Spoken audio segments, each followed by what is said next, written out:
Eh bien, chers frères, si donc vous, qui êtes mauvais, vous savez donner de bonnes choses à vos enfants, combien plus le Père du ciel donnera-t-il l'Esprit Saint à ceux qui le lui demandent, nous dit Jésus dans l'évangile de ce dimanche. Il dit bien, donnera l'Esprit Saint. Il n'a pas dit qu'il donnerait le profit temporel ou qu'il donnerait l'accomplissement de sa volonté personnelle. Il donnera l'Esprit Saint. La prière n'a pas d'autre but que de nous conduire à Dieu, que de nous laisser façonner par le cœur de Dieu. Que Dieu puisse ainsi demeurer en nous comme nous puissions demeurer en lui. Autrement dit, la prière a une visée spirituelle parce qu'elle nous conduit à accueillir Dieu, elle nous conduit à accueillir la vie éternelle. Elle ne peut pas être, la prière, simplement la demande d'un profit temporel ou d'une demande personnelle auquel nous ne voudrions surtout pas que Dieu se dérobe devant celle-ci. Jésus dit bien, si vous qui êtes mauvais, vous savez donner de bonnes choses à vos enfants, combien plus votre Père? Autrement dit, il vous donnera bien plus que ce que vous demandez. Mais si vous ne demandez que du temporel, que des choses qui sont de ce monde et qui sont plus en votre faveur personnelle au détriment d'autres, évidemment, Dieu n'exaucera pas la prière de la même manière. La prière nous conduit nécessairement à laisser vivre Dieu en nous. Et donc elle passe nécessairement par l'humilité pour nous faire grandir dans les 3 vertus théologales que sont la foi, l'espérance et la charité. Voilà pourquoi Jésus dira « Je vous laisse un commandement nouveau, aimez-vous les uns les autres comme je vous aimais ». C'est la vérification même du fruit spirituel de ma prière. Quand Jésus dit « Un arbre porte du bon fruit quand il est bon, et un mauvais arbre portera du mauvais fruit », on reconnaîtra vos œuvres aux fruits. Nous ne nous méprenons pas non plus sur les œuvres. Elles ne sont pas forcément visibles. Combien de saints nous ont montré que leur vie parfois était un échec aux yeux des hommes, aux yeux du monde, et pourtant aux yeux de Dieu, elle est d'une richesse absolument infinie. Combien de martyrs ont versé leur sang alors qu'ils n'ont vu aucun profit de leur vie spirituelle, de leur vie de prière sur terre. Mais par contre, elles ont été une fécondité absolument étonnante au cours des siècles. La prière nous conduit vraiment à désirer la volonté de Dieu. Avant tout cela, Jésus le dit bien, demandez Dieu, l'Esprit Saint, demandez les choses spirituelles et le reste vous sera donné par surcroît. Mais si vous vous contentez de demander uniquement ce que vous avez besoin à l'instant même ou ce que vous voulez et que vous dites que c'est mon besoin à moi, c'est ma volonté à moi, dans ce cas-là, Dieu dira ton cœur est fermé. Comment puis-je te donner même ce que tu demandes? Ton cœur est fermé.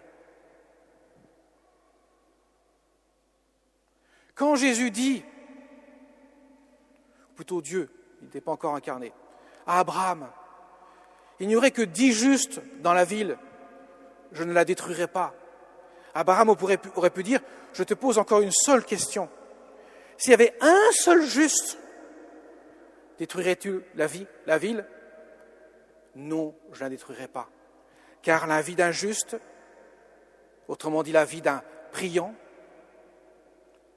permet à Dieu de faire grandir l'amour, de préserver la vie.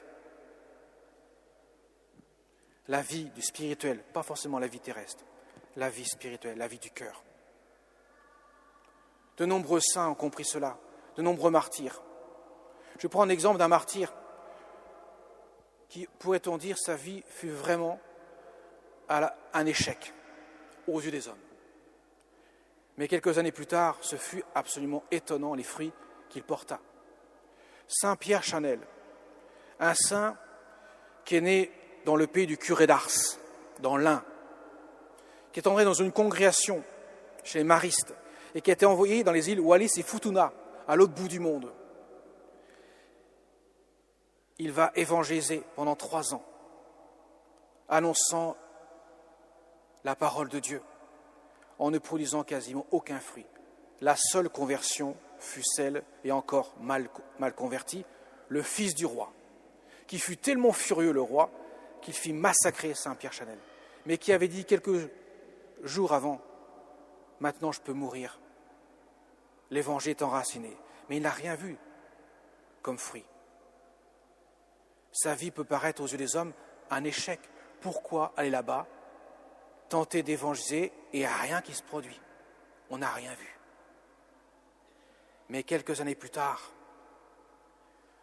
comme la pluie qui tombe dans le désert, une levée de conversion, toute l'île s'est convertie, car il a ensemencé la terre de son sang. Sa prière a pris racine, sa prière a produit du fruit, sa prière a été exaucée, parce qu'il a demandé l'Esprit Saint. Il a demandé Dieu. Il s'est tourné vers Dieu. C'est ça, mes chers amis. Pourquoi Jésus s'en prend aux pharisiens et les traite de hypocrites, engeance de vipères, de sépulcres béants, de tombeaux blanchis? Parce qu'ils font tout dans l'apparence. Ils se montrent, ils se pavanent, comme dira Jésus. Ils prennent les premières places. Ils montrent qu'ils sont de bons priants, qu'ils jeûnent, ils prennent une mine défaite pour montrer qu'ils jeûnent. Ils se montrent. Jésus leur dit, « Hypocrites, votre cœur est loin de moi. Vos actes ne parlent pas, car ils sont qu'orgueil et suffisance. » Et pourtant, aux yeux des hommes, il brillait. Mais si Jésus s'en est pris particulièrement à cette caste-là, qui est pourtant la plus proche de lui, sur beaucoup de choses, les pharisiens étaient proches de Jésus, c'est qu'il voyait le danger, le réel danger, le pire ennemi que l'homme puisse avoir, qui est lui-même, et non pas le voisin, lui-même.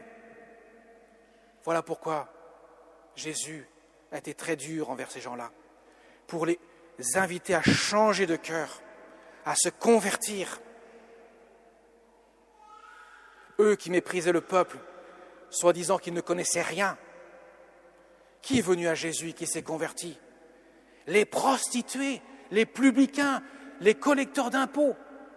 Autrement dit, les mécréants de l'époque, les parias de l'époque. C'est ces gens-là qui sont venus voir Jésus et qui ont été touchés parce que le cœur s'est ouvert et la grâce a produit du fruit. Or certes, ce n'était pas reluisant quand ils sont venus voir Jésus.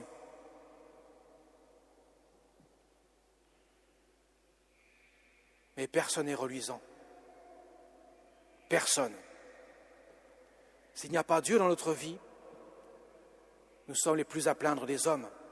Si Dieu ne fertilise pas la terre de notre cœur, nous aurons beau faire toutes les belles œuvres que nous voulons, elles ne produiront aucun fruit. Dieu doit être à la source de notre vie. Et elle nous conduit forcément à mettre en valeur, à mettre en force les 3 vertus théologales, foi, espérance et charité. Et saint Paul, vous le savez très bien, dira la reine des vertus, celle qui demeure dans l'éternité, celle en quelque sorte qui couronne les 2 autres, c'est la charité. Autrement dit, toute œuvre qui ne conduit pas à la charité, à l'amour de Dieu, à l'amour des frères, est forcément teintée d'orgueil et donc ne produit pas de fruits, même si les fruits peuvent être apparents.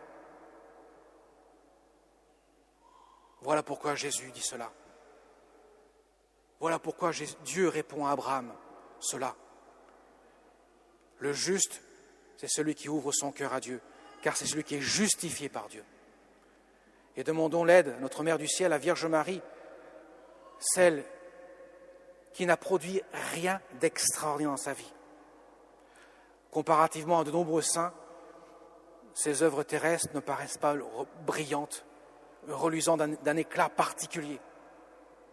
Et pourtant, son cœur est infiniment plus beau que nous tous réunis. Son cœur n'est que transparent à Dieu. Il n'y a que Dieu dans son cœur, rien d'autre.